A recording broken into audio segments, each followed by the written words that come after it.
Bonjour, bien-aimés dans le Seigneur, que la grâce de Dieu demeure avec chacun d'entre nous. Au nom de Jésus, merci, c'est venant. Bien-aimés, c'est avec deux mains posées sur le cœur que j'aimerais partager avec vous cette parole du Seigneur ce matin. Mais bien-aimés, n'oubliez pas de nous faire part de vos questions, préoccupations et observations, car cela peut nous être très édifiant. Amen. Bien-aimés dans le Seigneur, nous savons que nous sommes en pleine préparation pour l'avènement de notre Seigneur Jésus et l'enlèvement des vrais enfants de Dieu. Amen. Alors, compte tenu de l'imminence de cet événement, il est plus urgent pour chacun d'entre nous de mieux nous préparer à cet événement. Amen. Alors, pour donc aider les uns les autres à bien comprendre, nous allons ressortir pour les différentes conditions, à la lumière de la parole de Dieu, qui peuvent permettre chacun d'entre nous à mieux nous préparer, selon la volonté de Dieu. Amen. Aujourd'hui, nous prenons le prochain point, Romains chapitre 8, le verset 8, il est écrit. Or, ceux qui vivent selon la chair ne sauraient plaire à Dieu. Beaucoup ne comprenant pas le terme chair, en fait, confondent généralement le terme là, dans leur interprétation des choses. Vous comprenez? Je tiens à vous faire comprendre clairement que, bien aimé, vous savez, une activité charnelle, une activité physique, c'est une activité charnelle. Une activité, un exercice physique, même le travail qu'on effectue, c'est une activité charnelle.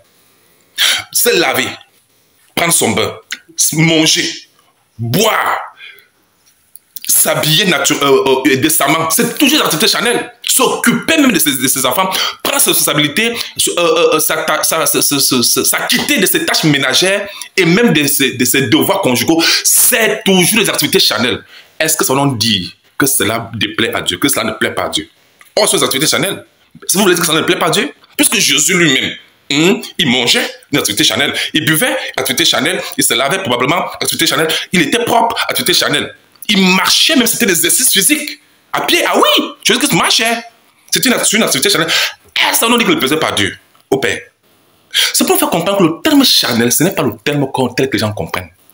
Le terme charnel ici, c'est un terme qui exprime tout ce qui ne plaît pas à Dieu. La Bible dit bien que tous ceux qui vivent sur la chair ne sauraient plaire à Dieu. Donc tout ce qui ne plaît pas à Dieu, qui ne cadre pas avec la volonté de Dieu, qui ne cadre pas avec la parole de Dieu, ça s'appelle la chair.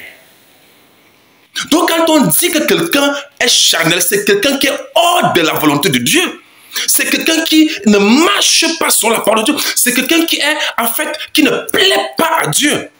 Il plaît à lui-même peut-être, mais ne plaît pas à Dieu. Tout ce qui ne plaît pas à Dieu, ça s'appelle la chair. Amen. Nous prenons le verset 7, Romains chapitre 8, le verset 7, pour confirmer encore cela. Car l'affection de la chair est inimitié contre Dieu. Donc, le mot inimitié contre Dieu signifie tout ce qui ne cadre pas avec la volonté de Dieu, tout ce qui ne plaît pas à Dieu, tout ce qui est contraire à Dieu. C'est ça qu'on appelle chair selon le contexte biblique, soit la définition biblique. Est-ce que c'est clair? Il dit que l'affection de la chair est inimitié contre Dieu. Donc, tout ce qui est contre la volonté de Dieu, contre le principe de Dieu, c'est la chair et l'affection de la chair. Amen. C'est pas tout, nous continuons. Et il dit ici que car l'affection de la chair est inimitié contre Dieu parce qu'elle ne se soumet pas à la loi de Dieu. Vous avez vu? Donc, tout ce qui ne cadre pas avec la parole de Dieu, tout ce qui ne se soumet pas, ne s'aligne pas à la parole de Dieu, ça s'appelle donc la chair. Vous avez compris? Il ne s'agit pas de la chair, c'est.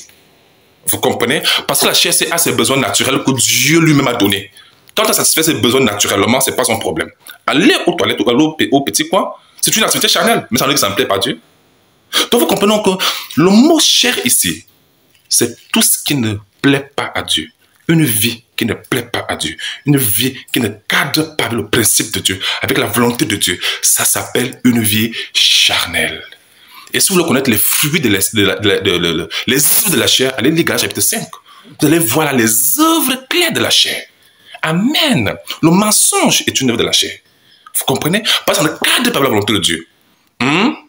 Les disputes, la confusion, la manipulation sont des choses qui ne cadrent pas, donc qui ne plaisent pas à Dieu. Ça s'appelle donc la chair et les œuvres de la chair. Est-ce que c'est clair?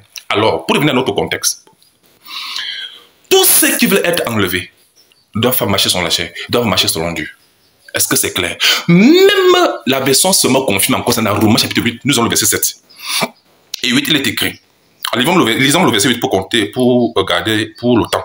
Il dit, les hommes livrés à eux-mêmes ne sauraient plaire à Dieu.